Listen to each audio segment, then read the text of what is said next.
Ryan, safe to say that Cam will most likely be taking starting reps on Sunday? Yeah, we're going to go with Cam. He's earned the right to feel comfortable where he's at right now in this progression. He doesn't have to be perfect. Just go out and manage the game, make good decisions, make the plays that are there to be made, and I'm excited to see what he's going to do. What have you and Mike Miller been able to kind of say to him as he's leading up to making his, first home opener start and season start as a CFL quarterback? Yeah, not trying to magnify it. I mean, it's more for you guys. It's just another football game for him, and I think he's pretty, cool and calm, collected. So I think it's not going to be too big for him, and he just got to make sure he goes out there and just makes the routine plays, right? And those are the ones we got to make consistently. The one thing about Cam is he's able to use his legs and stretch the field. I mean, how much do you guys emphasize to maybe if the play's not there, run and develop it yourself? Yeah, no doubt. We were talking about it this morning. It was, hey, if your check down's not there, you got great ability to create plays with your legs. So if it's not there, you don't see it clean, take off, and make sure we have a positive play. We can't have a sack, fumble, stuff like that when you're holding the ball too long. So he's got the opportunity to really help us as far as game planning, where we can call design quarterback runs.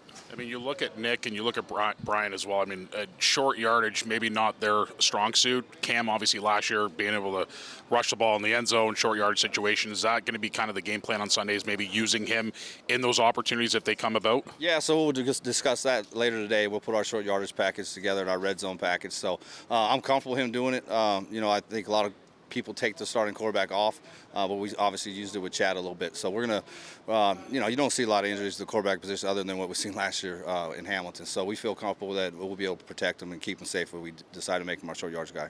A little bit different from last year. I mean, you guys are opening up week one, not on a bye. What's the excitement level of this group as we head into the season? Yeah, I think guys are excited. There's great practice today, a lot of energy on both sides of the ball, which was nice. Special teams was assignment sound, so that's great. But you can see the excitement. Guys just had a pep in their step today. They know it's getting close to time. Defensively this year, Kevin Ivan now stepping in as an offensive coordinator, going up against a BC team that was pretty dominant last year in the West and the league itself. What challenges do they possess, you guys? They're a good team, right? So we got to do some different things defensively. So we'll do some stuff that's brand new to us as far as something we weren't doing in camp. Try to make sure we can disrupt Vernon. Is that a pass rush? Is that secondary pressure?